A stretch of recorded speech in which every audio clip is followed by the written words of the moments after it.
الحمد لله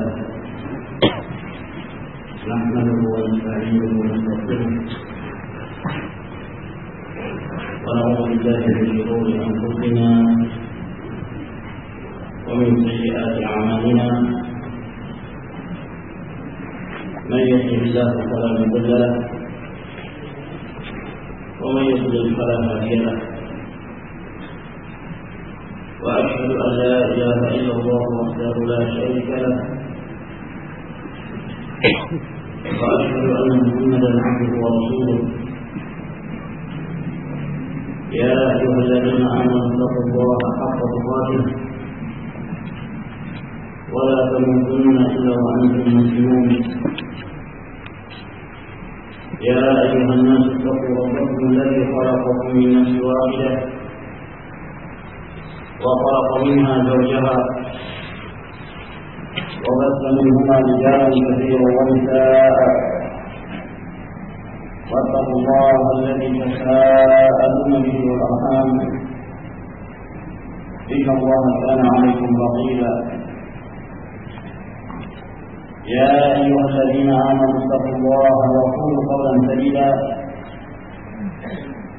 يصلح لكم اعمالكم ويغفر لكم ذنوبكم ومن يطع الله ورسوله فقد فاز فوزا عظيما اما بعد فان اصدق الحديث كلام الله تبارك وتعالى وخير الهدي هدي محمد صلى الله عليه وعلى اله وسلم وشر الامور محدثاتها فإن كل محدثة بدعة وكل بدعة ضلالة وكل ضلالة في النار. معاشر المسلمين والمسلمات رحمكم الله، والحمد lillah, pada malam hari ini kembali kita dikumpulkan dalam pengajian rutin kita yang membahas كتاب التوحيد الذي هو حق الله على العبيد كما شيخ الإسلام محمد بن عبد الوهاب التميمي النجدي رحمه الله تعالى. Dan kita masih menjelaskan bab yang disebutkan oleh beliau rahimahullah taala, man haqqaqa at-tauhid dakhala al-jannata bighairi hisab. Barang siapa yang memurnikan tauhidnya, maka dia masuk ke dalam jannah tanpa melalui proses hisab, tanpa dihitung amalannya, sebagai bentuk kemuliaan yang Allah Subhanahu wa taala berikan kepada mereka. Dan kita telah memasuki hadis Husain bin Abdul Rahman rahimahullah ta'ala, Abu Hudayn As-Sulami,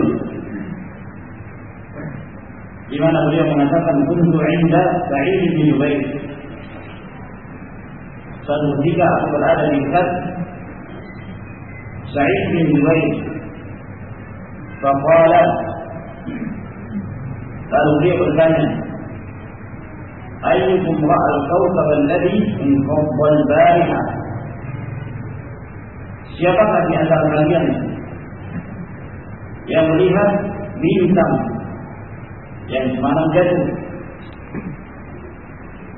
Maka berkatalah Husain bin Abdul Rahman rahimahullah ta'ala, ana, aku yang melihatnya. Kemudian dia mengatakan, amma inni lam akun fi salati walakinni nulitu. Aku ketika itu aku tidak sedang mengerjakan salat, namun ketika itu aku sedang disengat hewan beracun, serangga yang beracun, yaitu kalajengking.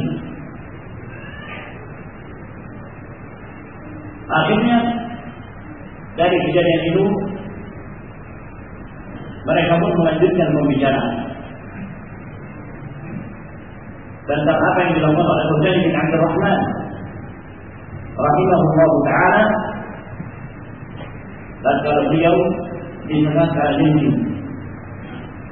Qala maka berkata Sa'id bin Jubair, "Fama sana'ta?" Apa yang kamu lakukan? Yani jika kamu dengar kalau ini, qultu irtabaitu. Maka aku menjawab, aku meminta untuk diruqyah. Yang dimaksud irtabaitu, istarfaitu. Artinya aku meminta untuk diruqyah. Yang meminta bantuan kepada seorang untuk meruqyah. Sebab ada binatang melayani tersebut. Qala lalu bertanya kembali Sa'id bin Jubair, "Fama hamalaka 'ala dzalik?" Apa yang membawamu untuk melakukan hal itu? Yani mengapa engkau meminta orang lain untuk meruqyah kamu? Qultu, maka aku menjawab, yaitu Husain bin Abdul Rahman, hadithun haddatsanahu Sya'bi. Yang menyebabkan aku minta untuk diruqyah adalah sebuah hadis yang memberitakan kepadaku adalah Asy-Sya'bi Amir bin Syarahil Al-Hamdani rahimahullah ta'ala. Beliau termasuk dari kalangan ulama tabi'in dan beliau termasuk di antara ahli fikihnya di zaman tabi'in rahimahullah ta'ala. Maka dia menjawab, yang menyebabkan aku minta untuk diruqyah adalah sebuah hadis haddatsanahu Sya'bi, di mana Sya'bi yang memberitakan kepada kami riwayat itu. Qala wa ma haddatsakum? Bertanya lagi Sa'id bin Jubair, apa yang dia beritakan kepada kalian? Qultu, maka aku menjawab, haddatsana an Buraidah ibn al-Husayb, telah memberitakan kepada kami dari Buraidah ibn al-Husayb annahu qala, bahwa beliau berkata, yani Buraidah ibn al-Husayb berkata, la ruqyata illa min 'ainin aw humatin. Tidak ada ruqyah kecuali dari ain atau dari humah. Maka ini ma'asyiral muslimin rahimakumullah, terjadi dialog antara Sa'id bin Jubair dan Husain bin Abdul Rahman. Yang pertama kali Sa'id bin Jubair yang bertanya, siapa di antara kalian yang melihat bintang yang jatuh di malam hari? Maka Husain mengatakan, saya sempat melihatnya. Berarti malam itu dia dalam keadaan terjaga. Namun beliau jangan sampai ada penyakit hati yang muncul pada dirinya, sehingga jangan sampai disangka bahwa beliau ketika itu menyibukkan diri beribadah di malam hari, sedang dia mulai. Maka beliau pun mengajarkan, "Ala inni lam akun fi shalat." Ketahuilah, malam itu aku tidak sedang mengerjakan salat. Ini menunjukkan bahwa mereka adalah orang-orang yang menjaga amalannya. Jangan sampai muncul niat riya, muncul perasaan ingin dibanggakan oleh yang lainnya bahwa kebetulan masya Allah ahli ibadah.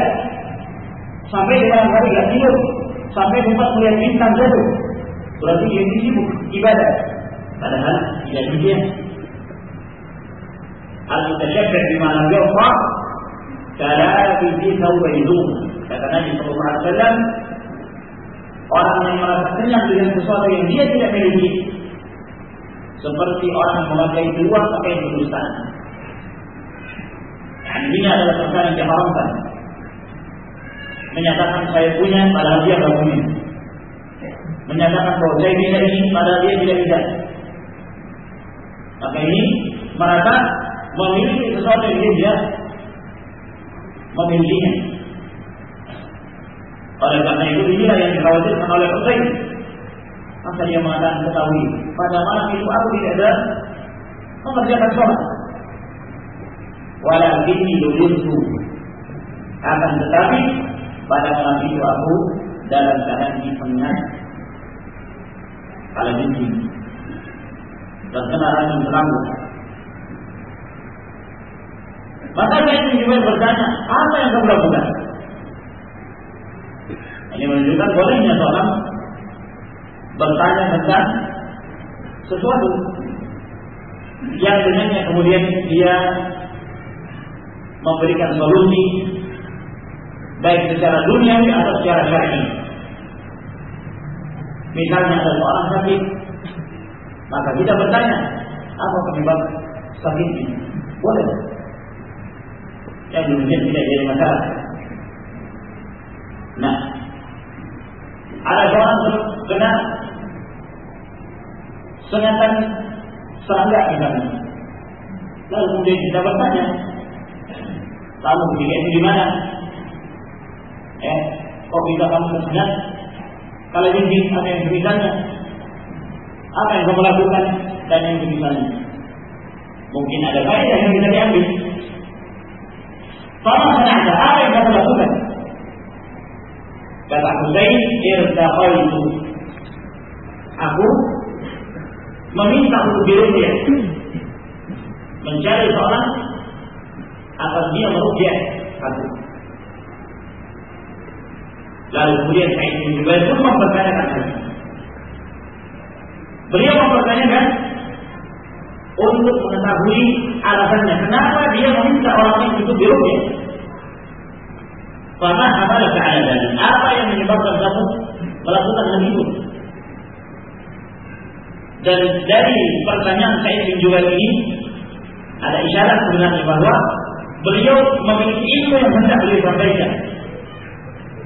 Namun sebelum itu dia ingin bertanya terlebih dahulu kepada Husain, mengapa dia melakukan perbuatan itu?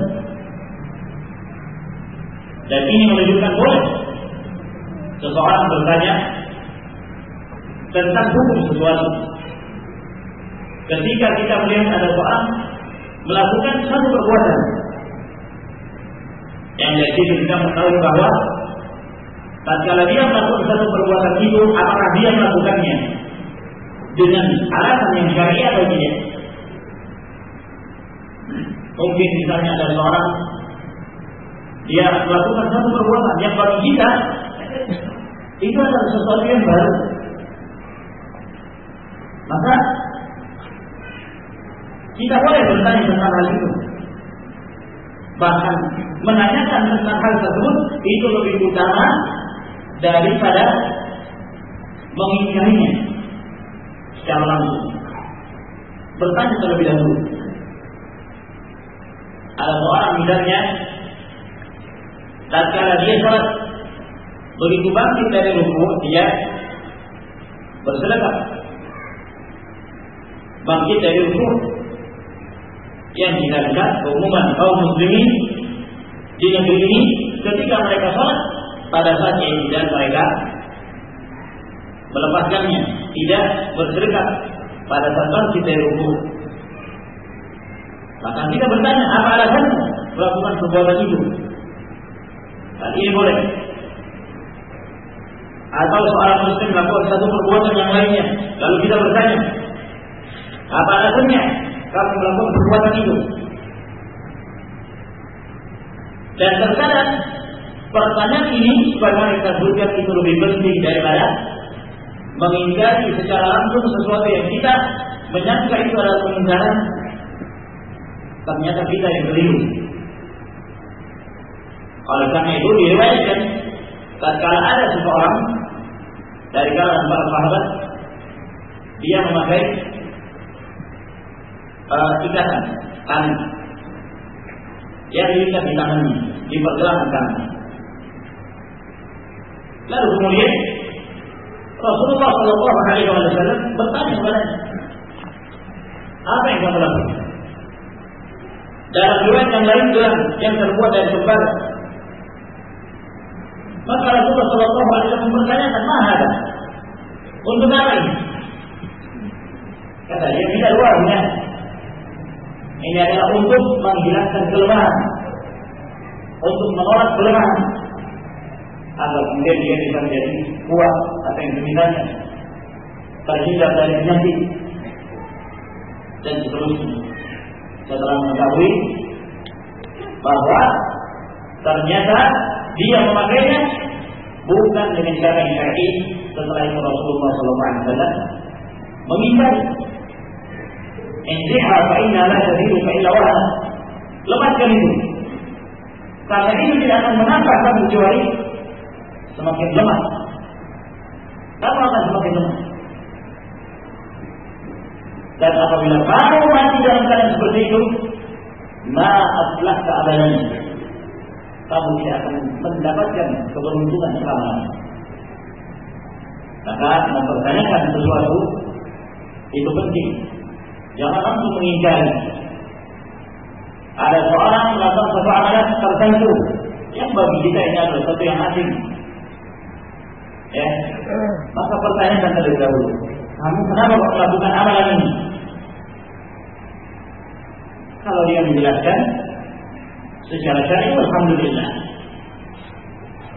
Namun kalau misalnya dia tidak menjelaskannya dengan dalil-dalil yang syar'i, maka ini menunjukkan bahwa apa yang diamalkan tidak dibangun di atas ilmu.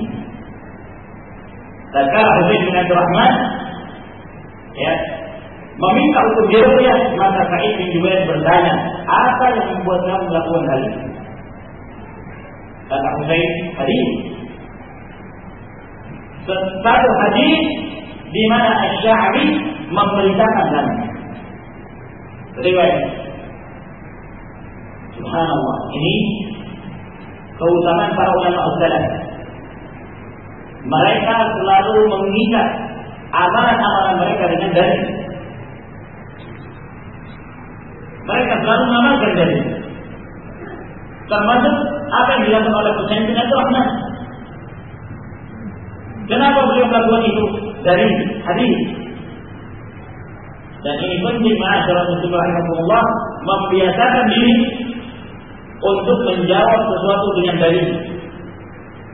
Ketika ada seorang bertanya kepada kita, mengapa engkau melakukan perbuatan ini dan itu yang hubungannya dengan amalan syar'i, maka jawab dengan dalil. Jawablah dengan dalil, biasakan itu. Ya, kenapa kamu menaikkan kain sarungmu atau celanamu di atas mana saja? Maka jawabannya adalah hadis Rasul sallallahu alaihi wasallam, misalnya hadis Umar, la asfala min al-ka'bayn fa binar. Apa yang ada di bawah dari dua mata kaki itu neraka.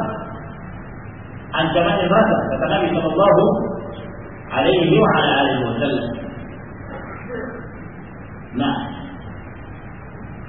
kenapa kok kamu sebelum memulai salat kamu mengucapkan a'udzu billahi minasyaitonir rajim, bismillahirrahmanirrahim, usolli fardhu al-maghrib 3 rakaat lillahi ta'ala, Allahu akbar. Kenapa kamu mengamalkan itu? Dia menjawab, perasaan saya kayaknya itu benar saja, boleh saya lakukan. Berarti ini jawaban apa? Jawaban yang tidak syar'i. Karena dia mengamalkan satu amalan berdasarkan perasaan. Menurut saya ini baik, perasaan saya ini bagus. Buktinya ketika saya melakukannya, hati saya menjadi tenang. Ya subhanallah, tidak cukup dengan perasaan. Kalau seperti itu akan beraneka ragam sholat ini dikerjakan oleh kaum muslimin. Mungkin nanti ada yang mengatakan, wah, bagi saya kok sholat zuhur 4 rakaat tidak cukup, perasaannya kurang, pengennya 8 rakaat. Dia lebih semangat untuk ibadah, perasaan saya lebih senang kalau 8. Ada lagi yang lain, seterusnya seperti itu. Dia akan membuka pintu kesesatan yang sangat kuat. Maka wajib bagi setiap muslim, setiap dia mengamalkan amalan-amalan di dalam Islam, selalu mengikat amalannya dengan dalil. Apa yang diamalkan?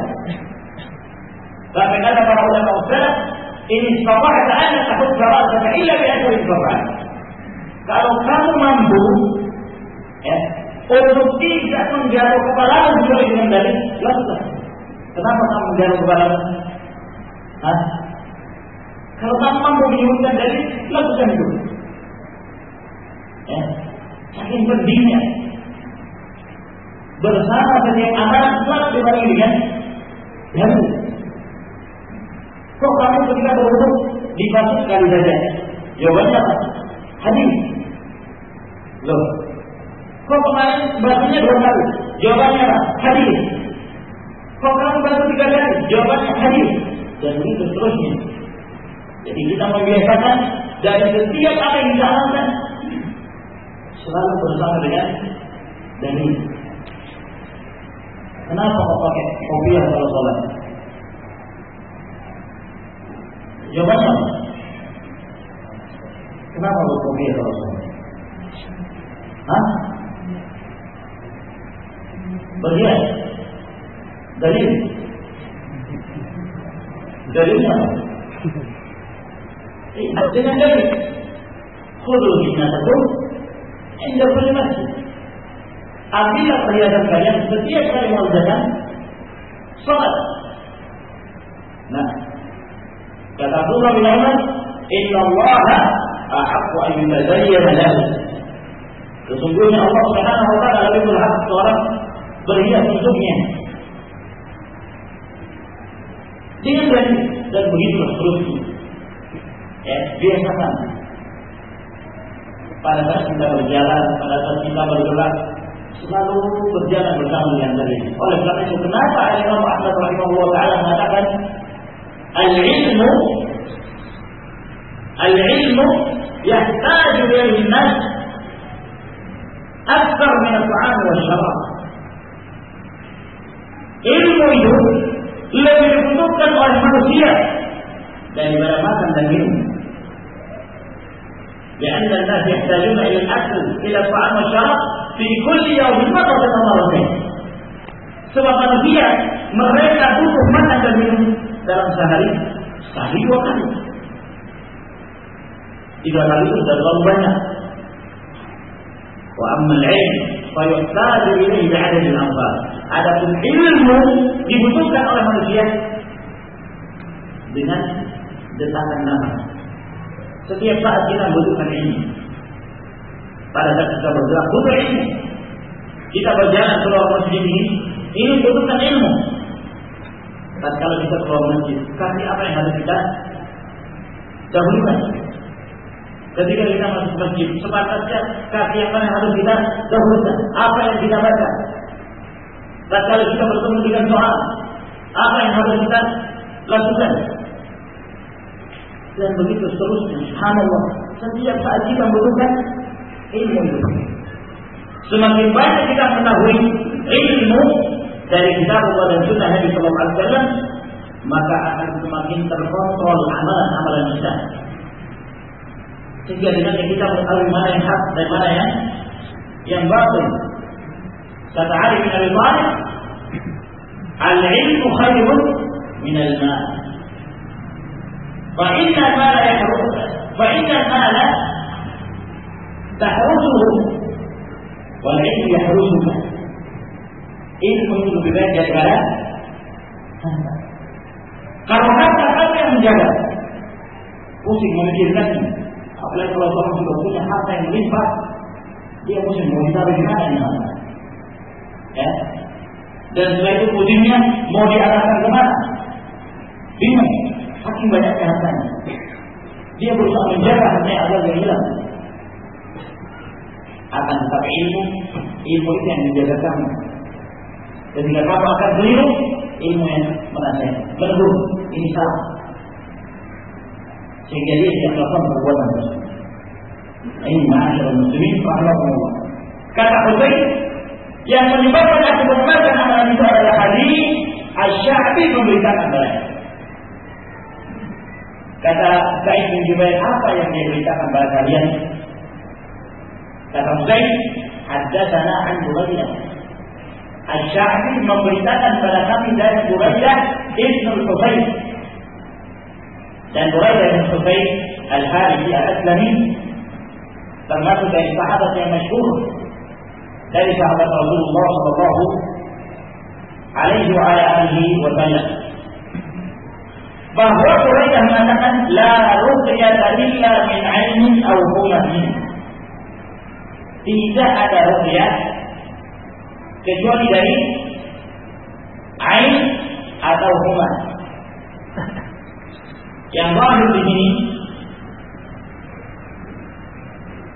disebutkan dari perkataan Buraidah ibn Husayn. Dari Buraidah ibn Husayn, bukan dari kata Rasul sallallahu alaihi wasallam. Namun di sana ada beberapa riwayat yang juga disahihkan oleh para ulama, di mana hadis ini dinisbatkan kepada Rasulullah sallallahu alaihi wasallam. Ada beberapa riwayat yang dinisbatkan kepada Rasulullah. Ucapan ini, la ruqyata illa min 'ainin aw human. Ya. Namun yang disebutkan di sini adalah dari riwayat Buraidah ibn Husayn dari ucapan beliau. Disebutkan dari riwayat yang lain secara marfu' sampai kepada Rasul sallallahu alaihi wasallam dari sahabat Imran bin Husayn radhiyallahu taala anhu yang diriwayatkan oleh Imam Ahmad, Abu Dawud dan yang lainnya. Kata Buraidah, tidak ada ruqyah. Yang dimaksud ruqyah adalah mengobati sesuatu dengan membaca atau yang semisalnya. Membaca ayat Allah Subhanahu wa taala atau nama-namanya dan sifat-sifatnya atau yang dibolehkan di dalam syariat.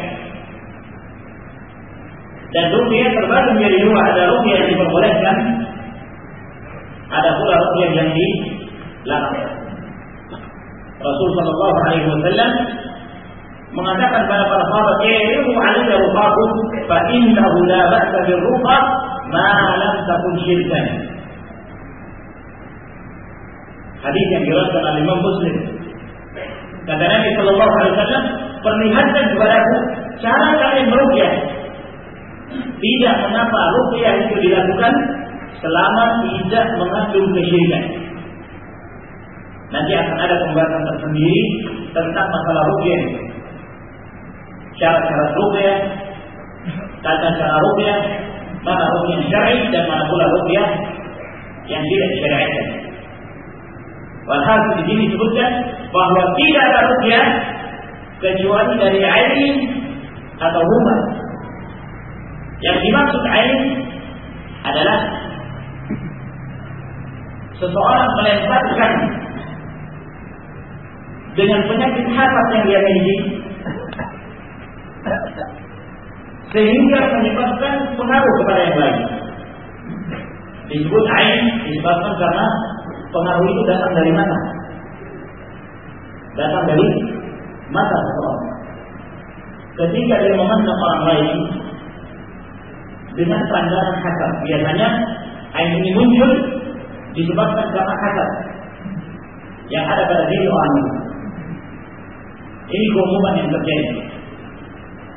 Kata Nabi sallallahu alaihi wasallam, "Al-'ainu haqqun, law kana shay'un sabaqahu al-qadar la sabaqahu al-'ain." Ain itu benar. Kalaulah ada sesuatu yang mendahului takdir, maka pengaruh dari ain ini akan mendahului takdir. Saking cepatnya pengaruh. Kalau seorang melihat orang lain misalnya, lalu dia kagum kepada orang itu, yang disertai dengan hasad, ya, seringnya disertai dengan hasad, meskipun tidak secara mutlak. Namun sering yang terjadi, ain itu disebabkan karena hasad seseorang. Dia melihat seseorang misalnya, dia kagum dengan kekuatan orang itu. Orang itu sedang mengangkat barang yang besar. Rupanya orang ini punya tenaga yang luar biasa. Maka dia melihatnya, ya, dan kagum, namun disertai dengan hasad. Lalu kemudian dia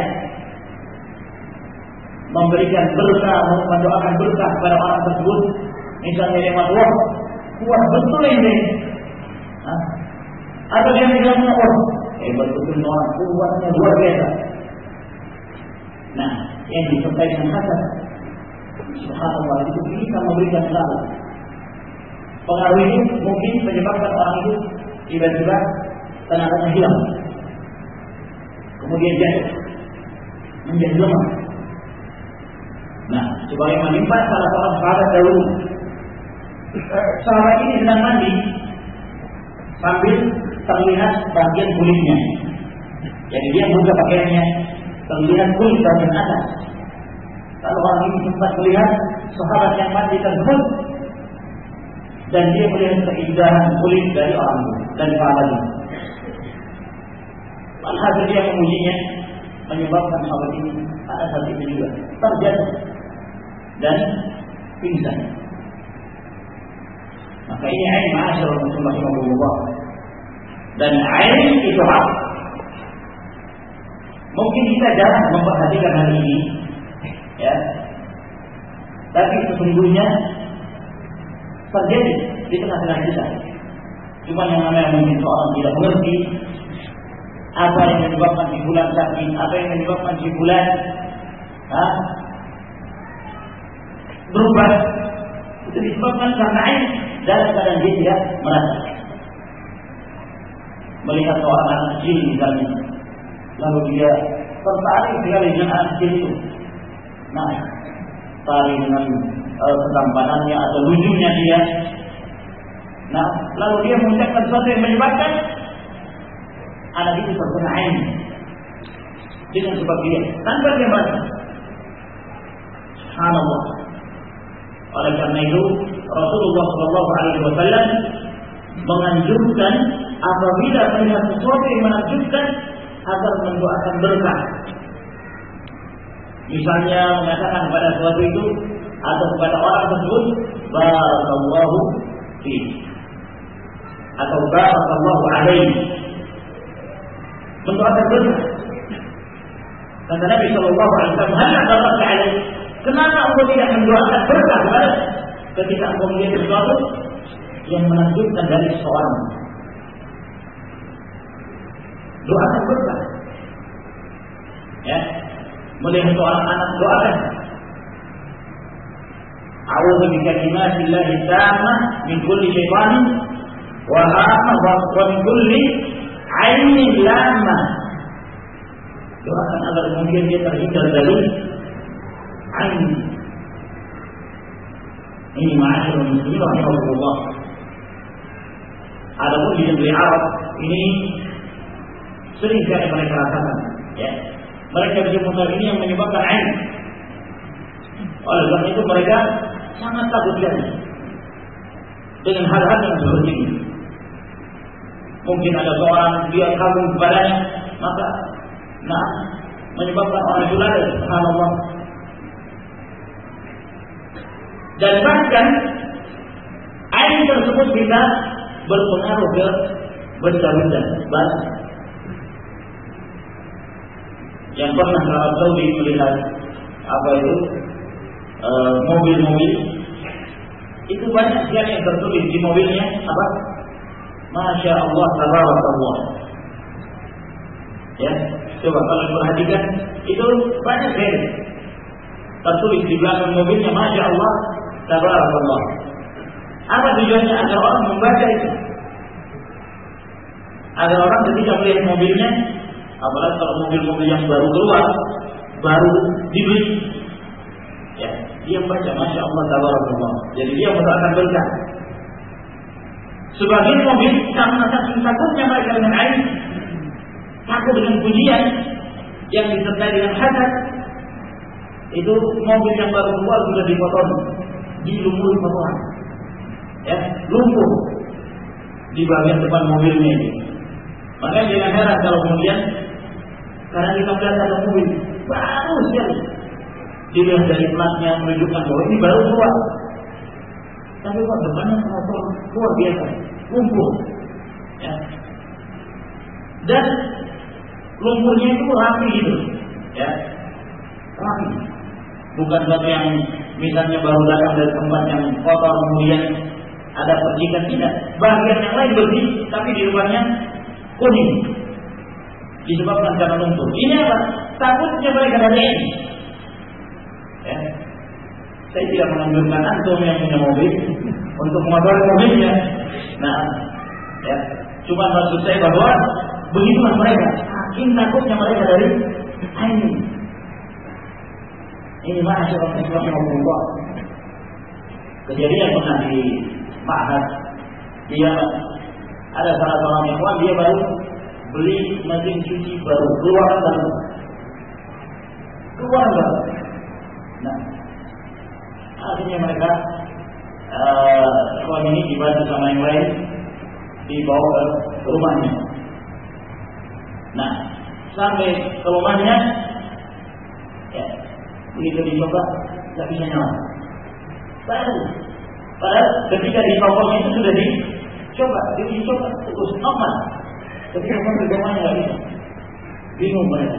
Buka sana sudah ini, tidak bisa. Nah, ada apa ini? Akhirnya salah seorang mengatakan, jangan-jangan terkena air. Jangan-jangan terkena air. Nah, karena memang di situ ada penjaga yang paling suka, senang ketika diperintahkan untuk mendoakan kepada orang yang berkah, tidak boleh sengaja melemparkan air hasad. Nah, akhirnya mereka berwudu, lalu kemudian mencoba kembali bismillah, dicoba, masya Allah, jalan normal. Apa penyebabnya? Subhanallah. Ini ain. Nah, ain ini boleh diruqyah. Kalau ada seorang terkena ain, maka diruqyah untuk menyembuhkannya. Atau humah. Yang dimaksud humah adalah gigitan serangga atau racun dari judi, ular, apa yang misalnya dari hewan-hewan yang beracun.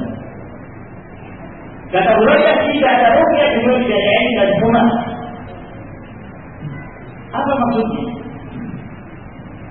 Apakah yang dimaksud Hurairah ini Al-Qusair? Yang ini juga hadis ini diriwayatkan dari Nabi sallallahu alaihi wasallam, maksudnya bahwa tidak ada ruqyah yang dibolehkan kecuali dua ini saja. Bukan itu yang dimaksud ma'asyiral muslimin rahimakumullah. Sebab meruqyah itu tidak terbatas pada dua ini saja. Bukan hanya disebabkan karena ain, bukan pula hanya disebabkan karena gigitan serangga yang beracun. Namun banyak yang lainnya. Orang yang sakit diruqyah, ya, orang yang menderita sakit diruqyah boleh. Sakit apa saja, demam, ya, luka, atau yang lainnya, sakit perut, apa saja, itu boleh diruqyah. Nah, orang yang kesurupan diruqyah boleh. Jadi ruqyah itu tidak terbatas pada dua hal yang disebutkan dalam riwayat ini. Oleh karena itu Rasulullah SAW mengatakan la ba'sa bil ruqya ma lam takun syirkan. Tidak mengapa meruqyah selama tidak mengandung unsur syirik. Dalam riwayat Imam Muslim kata Nabi SAW, "Man istata'a an yanfa'a akhahu falyaf'al." Siapa di antara kalian yang mampu memberi manfaat kepada saudaranya, hendaknya dia melakukan ini. Beliau mengucapkan ini berkenaan tentang ruqyah. Oleh karena itu diperbolehkan meruqyah meskipun bukan karena dua hukum. Lalu apa maksudnya? La ruqyah illa min ain rahmah. Tidak ada ruqyah kecuali dari ain atau dari gigitan serangga. Maksudnya adalah tidak ada ruqyah yang paling bermanfaat.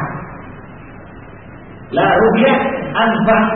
Tidak ada ruqyah yang paling bermanfaat daripada meruqyah disebabkan karena ain atau gigitan serangga. Bukan berarti bahwa ruqyah itu hanya pada dua hal ini saja. Namun dibolehkan meruqyah disebabkan karena penyakit yang lainnya. Setelah mendengarkan riwayat itu kata Sa'id bin Jubair, "Qad ahsana man intaha ila ma sami'a." Sungguh telah berbuat baik orang yang beramal kepada apa yang telah dia dengarkan. Sungguh telah berbuat baik orang yang mengamalkan apa yang telah dia dengarkan dari dia. Subhanallah, lihat Sa'id bin Jubair menghargai pendapat Bukhari bin Abdul Rahman yang ketika dia melakukan satu amalan berdasarkan dalil yang sampai kepadanya.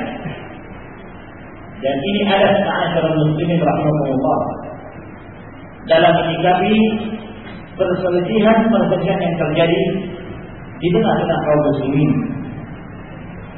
Ya, apabila kita mengetahui ada salah seorang dari saudara kita muslim, dia mengamalkan satu amalan yang berbeda dengan amalan kita, hendaknya kita berusaha untuk berlapang dada. Jangan merasa sempit. Jangan seolah-olah apa yang diamalkan itu pasti yang benar, yang diamalkan yang lain kita. Kita harus berlapang dada menghadapi perselisihan yang terjadi di tengah-tengah kaum muslimin. Jangan memaksakan pendapat, ya.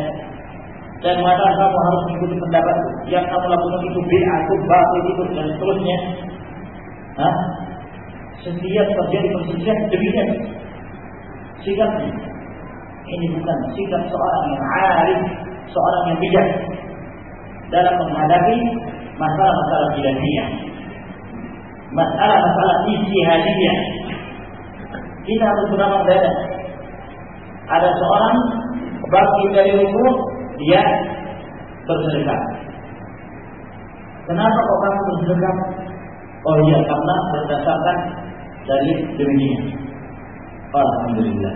Pada ahsana man intaha ila ma sami'a.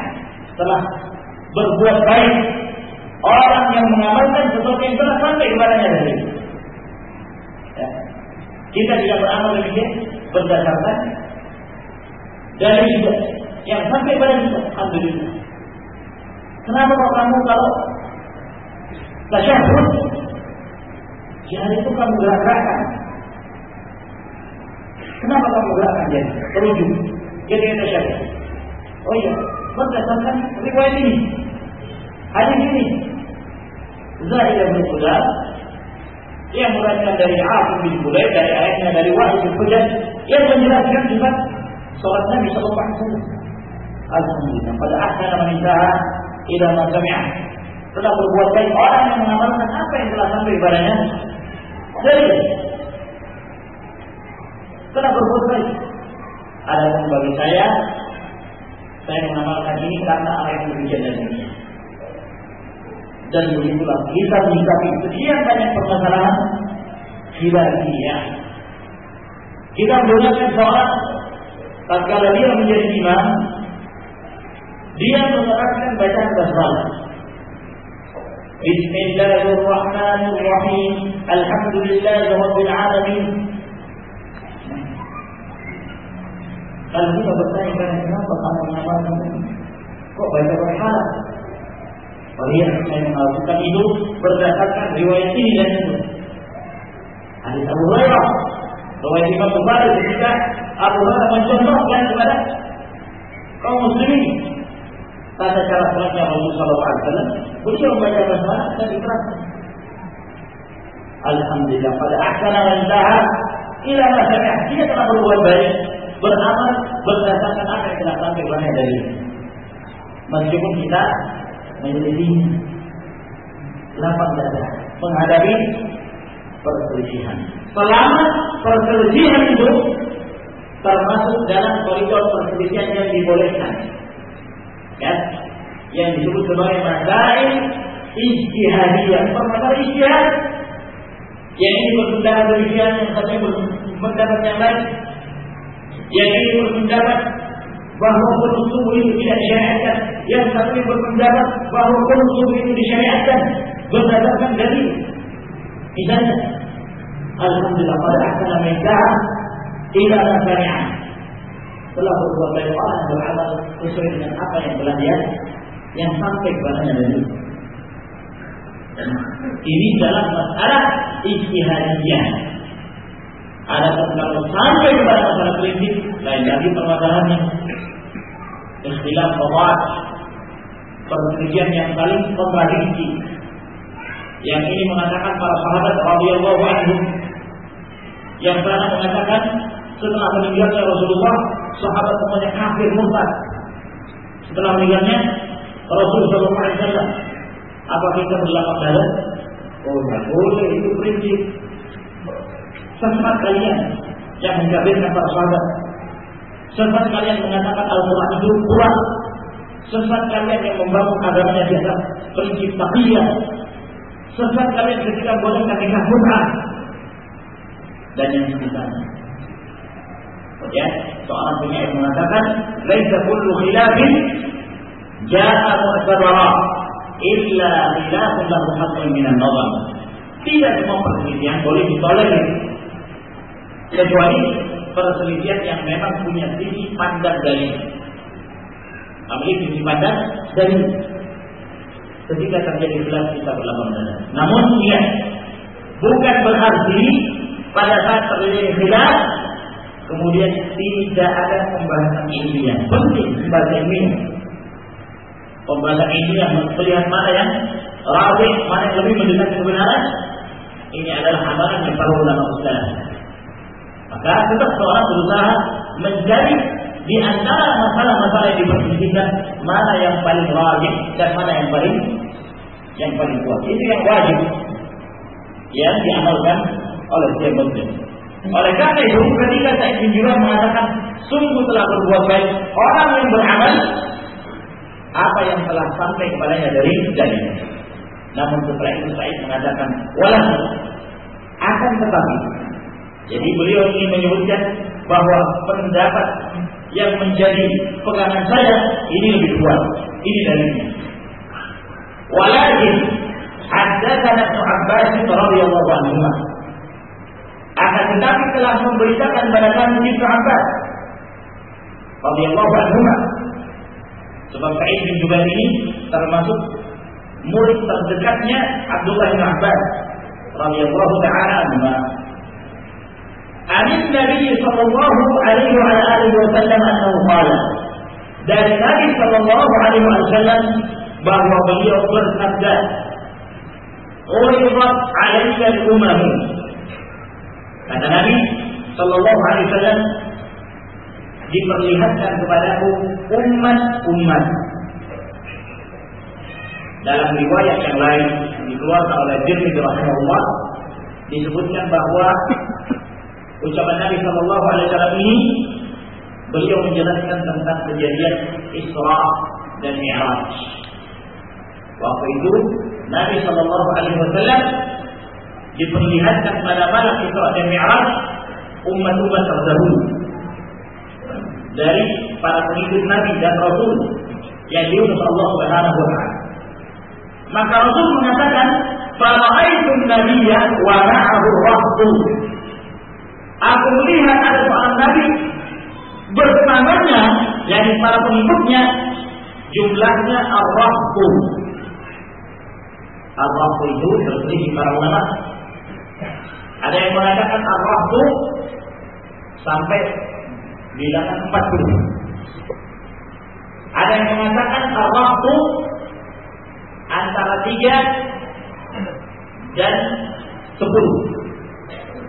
Ya, mulai dari 3 sampai 10. 11 tidak dapat Allah. Ada lagi yang mengatakan antara 3 sampai 9, 10 tidak dapat Allah. Walhasil berselisih para ahli bahasa tentang makna rah. Sehingga kalau kita terjemahkan gimana? Aku melihat Nabi dan bersamanya apa? Gimana terjemahkannya? Beberapa orang gitu aja. Ya. Aku melihat ada Nabi, pengikutnya beberapa orang. Apa? Jadi segelintir orang. Mungkin 3, mungkin 4, mungkin 5, mungkin 9, mungkin 10. Bagi mereka berpendapat Allah itu 10 juga termasuk Allah. Yang jelas beberapa orang. Wan nabiyya wa ma'ahu rajul wa rajulan. Dan aku melihat seorang nabi bersamanya, yakni pengikutnya 1 dan 2 orang. Nabi pengikutnya 1 orang. Ada nabi pengikutnya 2 orang. Wan nabiyya wa laysa ma'ahu ahad. Dan aku bahkan melihat seorang nabi tidak punya pengikut sama sekali. Subhanallah. Ma'asyarullah. Seorang nabi, ya, orang sekarang, orang yang paling sesat saja ada saja pengikutnya. Hah? Itu aliran kita bumi itu yang jelas-jelas kesesatannya. Luar biasa. Banyak pengikutnya. Bahkan di antara mereka yang katanya kaum intelektual menjadi pengikutnya. Subhanallah. Gimana mereka meletakkan akalnya? Nabi saja dilihat oleh Rasulullah SAW, ada yang tidak punya pengikut sama sekali. Bayangkan. Dan di sini juga menjelaskan kepada kita bahwa mengukur kebenaran jangan melihat dari mayoritas. Oh, kebetulan banyak yang mengikutinya. Oh, berarti ini pasti benar. Oh, ini Masya Allah, jumlah pengikutnya seluruh dunia banyak. Lalu bangga dengan itu, menyangka bahwa itu adalah kebenaran. Sama sekali. Coba lihat Ahmadiyah ini. Tahu kelompok Ahmadiyah, Al-Qadianiyah, luar biasa. Hah? Pengikutnya di mana-mana. Bahkan ya, yang sebelumnya di Pakistan, kemudian mereka berhijrah ke kemana? London, pusatnya sana. Luar biasa, berkembang sana, bahkan punya televisi. Mereka sebut televisi Muslim. Tiap hari mendengarkan fatwa dari khalifahnya melalui televisi. Di mana-mana bentuknya punya sekolah. Nah, tersebar ajaran mereka di Indonesia ini saja sekian banyak cabang, banyak. Masya Allah. Apakah itu menunjukkan kebenaran? Sama sekali tidak. Jadi jangan bangga dengan jumlah yang banyak, lalu kemudian tidak disertai dengan bayyinah, penjelasan dari Allah Subhanahu wa taala dan Rasulullah sallallahu alaihi wasallam. Inilah yang diingatkan oleh Fudail bin Iyad rahimahullah taala. Beliau mengatakan, "Ittabi' turuqal huda wa la tastawhish bi qillati salikin wa iyyaka wa turuqad dhalalah wa la taghtar bi kathratil halik." Hendaknya kalian mengikuti jalan-jalan hidayah dan jangan kalian merasa takut dengan sedikitnya jumlah orang-orang yang berjalan di atas hidayah. Dan hati-hati mengikuti jalan-jalan kesesatan dan jangan kamu terpedaya dengan banyaknya orang-orang yang binasa yang berjalan di atas jalan kesesatan dan penyimpangan. Saya kira sampai di sini ma'asyiral muslimin semua. Kita lanjutkan insyaallah pada pertemuan yang berikutnya. Semoga apa yang kita jelaskan pada malam hari ini bermanfaat kepada kita sekalian. Wa akhiru da'wana alhamdulillahi rabbil alamin. Wassalamualaikum warahmatullahi wabarakatuh.